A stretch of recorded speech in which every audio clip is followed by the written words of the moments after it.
Исәнмесез? Эфирда яңалыклар вакыты, студияда Лина Хәсәншина. Рад вас всех приветствовать на своем эфире. Район башлыгының чираттагы туры эфиры кунагы Әлмәтләр турында борчулы. Проблема иде газ бу йортларга тарту буенча. Газ үткәрү социаль программалары буенча беренче нәтиҗәләр билгеле. Resimler ясап менә сугышка каршы булган. Үзләренең тилекләрен язып, хотлар яздылар солдатларга. Ознакайлар Донбасс һәм Луганск халкына гуманитар ярдәм җыя. Әлмәт районында яшәүчеләрнең кайбер йортларында Россия президенты Владимир Путинның газ үткәрү социаль программалары буенча беренче нәтиҗәләре билгеле. Бу мизгелне күпләр берничә ел көткән. Кешеләр беренче чиратта коммуналь хезмәтләргә түләүдә экономияләргә исәп тота. Теманы Олия Бәйрәмалова дәвам итә. Россия президенты Владимир Путин имзаланган карар үз көченә кергәч тә Әлмәттә беренчеләрдән булып табигый газга кушылудан Нурлатлы халкы файдаланган. Бүген биредә эш гөрли. Сүз 2021 елның июньдә Россия президенты газлаштырылган торак пунктлар шикләрендәге йорт хуҗалыкларының җир кишәрлекләрендә газны түләүсез җиткерергә мөмкинлек бирү турында бара. Татарстанда да масштаблы газлаштырып бетерү проектның нигезендә республикада барлыгы 903 торак пунктта 18 мең шәхси йорт хуҗасы газ үткәрә алачак. Әнәратлы авылында 20 йортка газ кертергә планлаштырыла. Проблема иде газ бу йортларга тарту буенча. Бу программа булу белән инде без инде халыкка хәбәр итеп, алар үзләренең йортка һәм җирләренә документларны Горгазга барып тапшыргачтан, менә шу программага кирип киттеләр. Газлаштырып бетерү ихтыяҗы булганнар тиешле документларын район газ эксплуатация хезмәтенә тапшырырга яки бердән газификация операторы порталлары аша бирергә тиеш иде. Авыл халкы процедураны узу авыр булмады дип искә ала. Процедуралар узакламады, документларны җыйдык та Горгазга бирдек. Договор составляйттык та безгә рөхсәт бирделәр. Шуннан соң озак көтмичә уже менә газ кертә башладылар. Шатбыз күптән көткәне газ, Алла верса газ кергәч менә өйләребездә җылы булыр. Рәхәтләнеп семьялар белән торырга.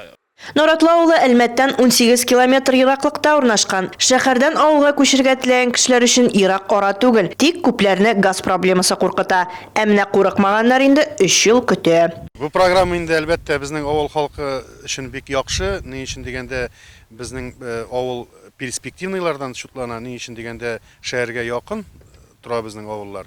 Шундый булай инде бик күп кешеләр күченеп килеп безнең җирлектә йортлар җиткерәләр. Проблемаларны шишәр өчен бүген авылда 400 метрга якын озынлыктагы газ үткәргеч турба китергәннәр. Хәзер ремонт эшләре бара. Аларга авыл халкы да актив ярдәм итә. Авыл башлыгы сүзләренчә эшләр апрельдә тәмамланырга да мөмкин. Чиратта тагын 2 авыл, Кәски һәм Иске Михайловкада яшәүчеләр көтеп тора. Наратлыда эш тәмам булуга төзүчеләр анда күчәчәк. Олия Бәйрәмалова, яңалыклар вакыты, Луч Әлмәт телекомпаниясы. Үшінші эфир рәттән район башлыгы Тимур Нугумановның туры эфиры Telegram һәм ВКонтакте платформасында үзлексез уза. Шуңа күрә ул барлык шәһәрләрне дә актуаль темалар буенча фикер алышырга, атна сайын узатырган туры эфирга кушылырга чакыра. Бу атна эфирының икенче өлешендә Үзәк район хастаханәсенең баш табибы Вера Головина кунак булды. Район башлыгы белән алар авыруларны профилактиклау һәм диспансеризация хакында сөйләштеләр. Узган шимбәдә Әлмәттә икенче авыл хуҗалыгы ярминкәсе узды. Район башлыгы анда үзе булып барлык кирәкле азык-төлекнең дә тиешле күләмдә булуын искәртте. Күпләргә кирәк булган шикәр артыннан чиратның булмавы да ассызыклады. Ярминкәдә 40-тан артык җитештерүче үз товарларын тәкъдим итә алды. Тагын бер актуаль тема – кар темасы. Хезмәтләр тарафыннан шәһәр урамнарына кар чистарту һәм чыгару буенча актив эш алып барыла. Март аенда автомобиль юлларының баш идарәсе 285 КАМАЗ кар чыгарган. Бүген түбәләрне кардан һәм буздан чистарту мәсьәләсе дә актуаль булып кала. Идарәче компанияләр көн саен аларны чистарту шәре алып баралар. Сейчас пошло небольшое похолодание, местами у нас есть гололедица, пожалуйста, будьте осторожны, не подвергайте себе свою жизнь опасности. Эфирның икенче өлешендә район үзәк хастаханәсенең баш табибы Вера Головина кушылды. Иң беренче ул салкын тию авырулар сезоны турында сорауларга җавап бирде. Көн режимын үтәү вакытында ял итү һәм йоклау авыруны профилактикалауның беренче урында торган иң нәтиҗәле ысуллары дип билгеләп үтте. Второе – это рациональное сбалансированное питание. Икенче ысул ул баланслы туклану. Нинди дә булса билгеле бер продукт сезне инфекциядән коткарачак дип исбатланган фактлар юк. Шуңа күрә төрле һәм баланслы туклану мөһим. говорим о сбалансированном, рациональном питании, о здоровом питании. Шулай ук район үзәк хастаханәсенең баш табибы Вера Головина даими рәвештә профилактик медицина тикшерүләрен һәм диспансерлаштыруның мөһимлеге хакында сөйләде. Әлмәтлеләр аны теркәлгән урын буенча дәүләт учреждениесендә узала. Агымдагы елның 3 аенда диспансерлаштыруны 3000-гә якын кеше узган. 100 кешедә эчәклектә яман шиш барлыгына шик ачыкланган. 1600 маммография үткәрелгән. Шуның 70-е уңай нәтиҗә белән. Ограничений в видах обследований их нет. Ограничения в рамках первого. Тикшерүләр төрләрендә шикләүләр юк. Башта диспансерлаштыруның беренче этабы кысаларында шикләүләр бар. Ә алга таба анкетада күрсәтелгән шикаятьләр буенча табиб сезне белгечләргә консультациягә җибәрә. Мәсәлән, офтальмолог, невролог, МРТга. Помимо первого этапа диспансеризации, на консультации к неврологу, к офтальмологу, МРТ. Эфирне эшлекле яңалыклар дәвам итә. Алар белән сезне Алсу Нуриева таныштырыр.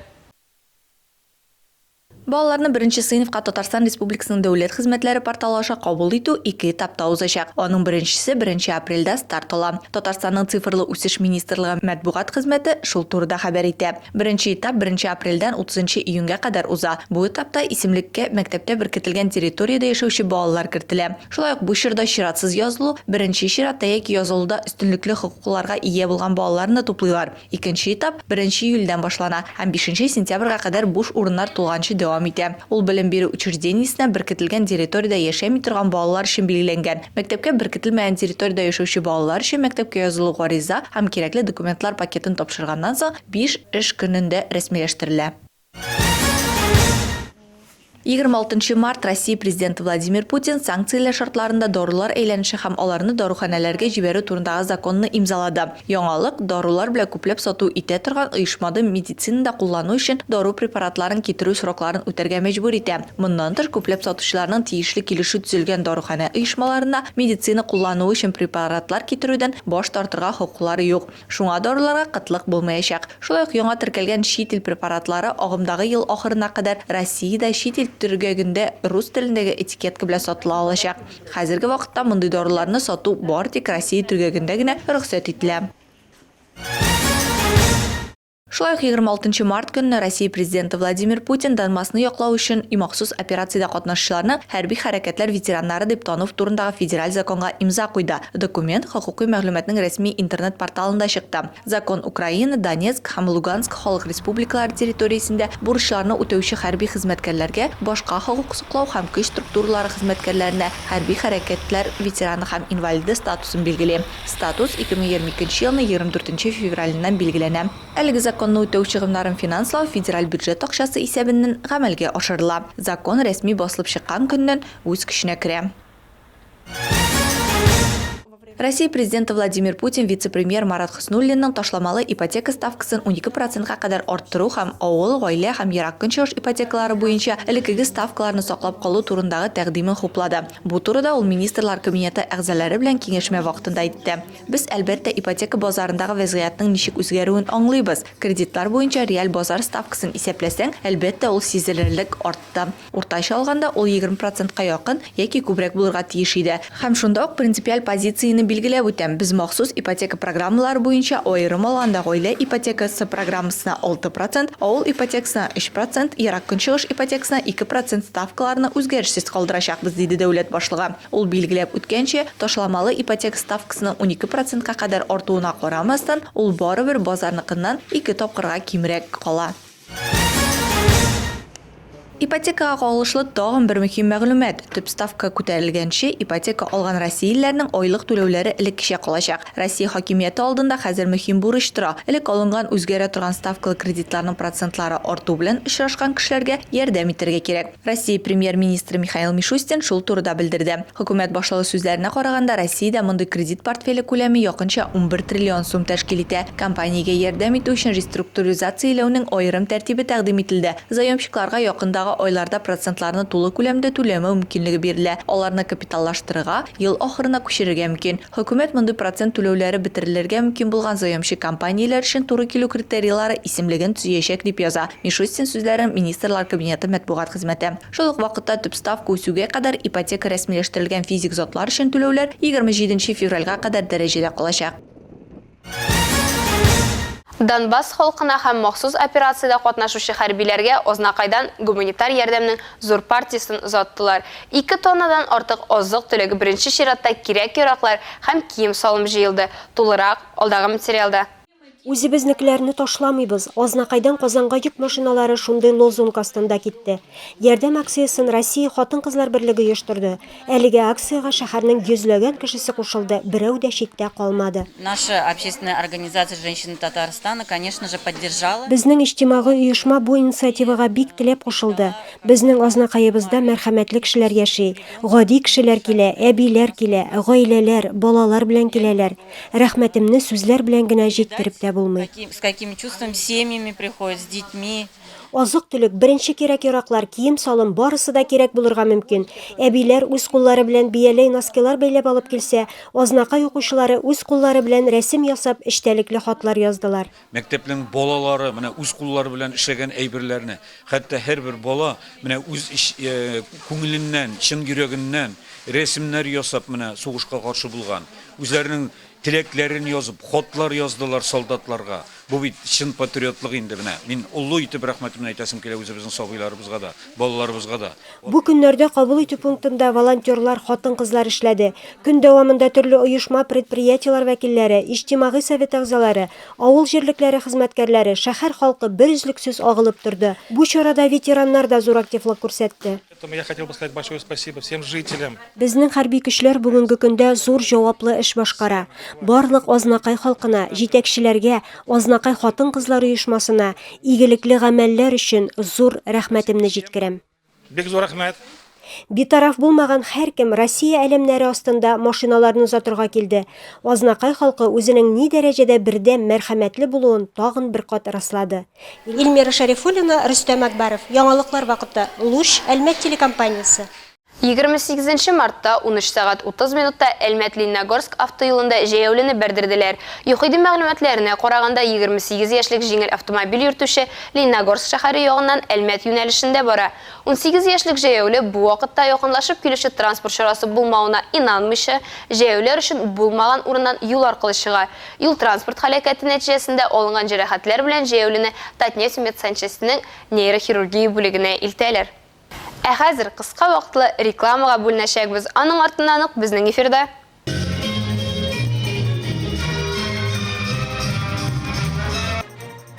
Калабызның театр сөючеләре халыкара театр көнен бәйрәм итте.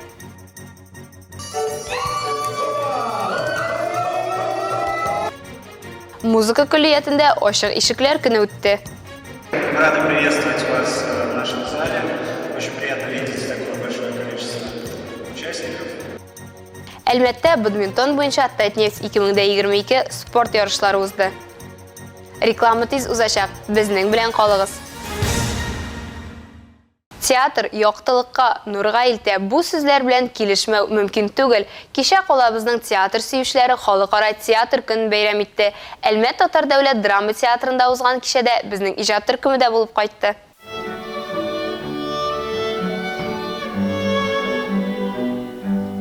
Кечкенә Әлмәт өчен зур залны тутырып килгән һәр тамашачының театрга катнашы бар. Бу бәхәссез. Чөнки тамашачысыз театр булмаган кебек, театрсыз тамашачыны да күз аллап булмас иде. Шуңа күрә бу кичтә очрашкан һәркемнең уртак бәйрәме ул театр көне. Здесь очень много разных планет. И у каждой планеты есть свои особенности. Ә сәхнәдә исә кечкенә принц һәм аның әңгәмәдәше театр планеталары буенча сәяхәт итә. Һәр планетаның үз хуҗалары, үз яшәүчеләре. Менә фристайл студиясының кеше төркеме биюгә чакыра. Ә бусы инде иске Әлмәт мәдәният йорты студиясе белмәмешне белемле итә. Аларны я музыка көллиятының булачак театр белгечләре, я фристайл студиясының зурлар төркеме, я җиңел канатлар урам театры алыштыра. Сәяхәткә ноктаны әле генә Татарстанның дәүләт бүләге саналган Тантана премиясе лауреаты булып кайткан, ул әле өйләнмәгән иде спектакленнән күренеше куя. Они познакомились в театре. Да, они познакомились в Санкт-Петербурге. Нокта дигәне театр сөючеләренең күп ноктасына әйләнә дә куя, чөнки театрлы Әлмәтнең киләчәген театрсыз күз аллап булмаячак. Рәдифә Нугманова, Марат Хәлиуллин, яңалыклар вакыты, Луч Әлмәт телекомпаниясе. Сәхнәгә беренче адымнар беренче спектакльдән башлана. Бүген һөнәри сәхнәдә дан казанган артистларның күпчелеге моны раслый ала. Иҗат казанында кайнау исә әти-әниләрнең балаларын иҗади мәктәпләргә алып килүдән башлый. Әлбәттә, бу юнәлештә дә бар мөмкинлекләр дә тудырылган. Музыка һәм сәнгать барлык ихтыяҗларын да канәгатьләндерерлек. Рәдифә Ногманова дәвам итә. Фәрит Яруллин исемендәге музыка көллияте йөзләгән мәдәният әһелләренә юл күрсәткән уку йорты. Биредә бүген ачык ишекләр көне бара. Һәм алар арасында яңа якты йолдыз кабынмас дип беркем дә әйтә алмый. Регина Фәхретдинова Әлмәткә Туймазы районыннан килгән. 9-нчы сыйныфта укый торган улы Ленарның иҗат дөньясы белән кызыксынуы алып килгән аларны бирегә. Ленарны исә дуста кызыксындырган. Әлмәт музыка көллиятендә укуны шул кадәр итеп сөйли, үземнең дә шул даирә кешесе булуын телим, ди ул. Укучылардан и те, кто на сцене стоял, в общем, от них, от всех остались очень положительные впечатления. То есть с кем здесь не начнешь общаться вообще в самом заведении и с людьми, со всеми, от всех веет только положительные энергии. Аның үзенең теләге бар. Шушындай профессия белән шөгыльләнергә. Шуңа күрә мин аңа каршы килмим. Камиләнең исә үзен сәхнәдә иркен тотарга өйрәнәсе килә. Думбара классы буенча музыка мәктәбен тәмамлаган туташ театр бүлеген сайлаган. Мин сәхнәдә үземне куюрак тотасым килә. Матур дип сөйләшәсем килә. Кеше белән аралашасым килә. Әни кеше буларак мин кызымны хупларга телим. Кайсы юлны сайласа да тыяры, ә без янәшәдә булырбыз ди Лениза ханым. Максат шу музыка училищесына, колледжына керү инде. Ул безнең музыкальный мәктәптә дә укыды. Һәм менә бөтен булган направлениелардан дип әйтим инде. Менә шу театральный шада. Медленно, не спеши. Медленно. Все припеваем. Әлмәт музыка көллиятенә ачык ишекләр көненә килгән егетләр, кызлар һәм аларның әти-әниләре үзләре сайлаган бүлектә уку нечкәлекләрен белеш алды. Күпләре булачак укытучыларында тыңлауда узды. Бүген биредә берничә юнәлештә белем алырга була. Вокал, эстрада музыкасы бүлеге, фортепиано, халык музыка уен коралларына өстәп музыка теориясендә укыталар. Күптән түгел генә көллиятта органда уйнарга өйрәтә башладылар. Аның өчен уку йортын 20 еллап җитәкләгән Гүзәл Еремеева консерваториядә махсус укып кайткан. Аккордеонда уйнап күп санлы халыкара бәйгеләр лауреаты булган Гүзәл ханым әлеге музыка уен коралы турында бик озаклап сөйли. Все, кто слушают органную музыку, а тем более играют ее, особенно это Иоганн Себастьян Бах, все они становятся... Орган көен тыңлаган кеше үзгәрми калмый, аны һичшиксез тыңларга кирәк, чөнки ул яхшылыкка илтә. Это очень важно, слушать вообще в своей жизни вживую или вот такой цифровой орган, или даже по записи. Это очень важно, потому что с нашим организмом в этот момент происходит что-то очень хорошее. Булачак һөнәрләре турында ныклап кызыксынган укучылар һәм әти-әниләр өчен шулай концерт әзерләнгән иде. Алар өчен көллия студентлары үз осталыкларын күрсәтте. Рәдифә Ногманова, Рафаэль Сафин, яңалыклар вакытта, Луч Әлмәт телекомпаниясе. Әлмәттә бадминтон буенча Татнефть 2022 спорт ярышлары узды. Алар Татнефть компанияләр төркеме хезмәткәрләренең сәламәт яшәү рәвешен тәэмин итүгә бәйле чаралар комплексы кысаларында узды. Калабызга әлеге спорт түренең иң көчле вәкилләре җыелды. Алар үз предприятиеләрен якларга килгән. Рады приветствовать вас в нашем зале. Очень приятно видеть такое большое количество участников. Катнашучылар республиканың төрле шәһәрләреннән килгән. Алар монда иртәдән үк. Берәүләр дулкынлана, икенчеләре хезмәттәшләре өчен җан ата, ә кайберләре уен алдыннан шөгыльләнеп карады. 6 уен мәйданчыгында 26 команда һәм 100дән артык катнашучы үз көчләрен сынады. Алар арасында Любовь Евсеева да бар иде. Ул гаиләсе белән Алабугадан килгән. Мин декрет ялында, шуңа ярышлар минем өчен ялгына, ди Любовь. 15 лет моей жизни это бадминтон. Это самый прекрасный вид спорта из всех. Он самый активный, самый приятный. Это первое соревнование, можно сказать, после декрета как бы вот. Бу аның декреттан соң беренче ярышлары. Күп еллар уйный инде. Улы кызыбызны әти-әнигә калдырдык, ә менә улыбыз әле кечкенә. Аны үзебез белән алдык. Старшую дочь оставили дома с родителями, а сын пока маленький, вот, поэтому его взяли с собой. Шәһәрдә бадминтон тиз үсеш ала. Шуңа да инде берничә ел бу спорт түре Татнефть компаниясе спартакиадасына кертелде. Компании Татнефть хочу сказать огромное спасибо, что устраивает такие соревнования. Это очень здорово. Это очень сближает всех, знакомство опять-таки. Чыннан да, Татнефть компаниясы җитәкчелеге ярдәме һәм нефть төбәгендә масса күләм спортны үстерү программаларын гамәлгә ашыру нәтиҗәсендә мондый ярышлар хезмәткәрләре арасында зур кызыксыну белән файдалана. Компания быел уен форматын үзгәрткән. Әгәр элек бу Спартакиада дип аталса, хәзер ул Татнефть спорт ярышлары 2022 дип атала. Алар үз эченә 11 спорт төрен ала. Җиңел атлетика буенча йомгаклау ярышларын сентябрь аенда Лениногорскида үткәрү планлаштырыла. Уеннарда һәркем катнаша алды. Моның өчен алар Татнефть профсоюз кушымтасы аша теркәлү узарга тиеш.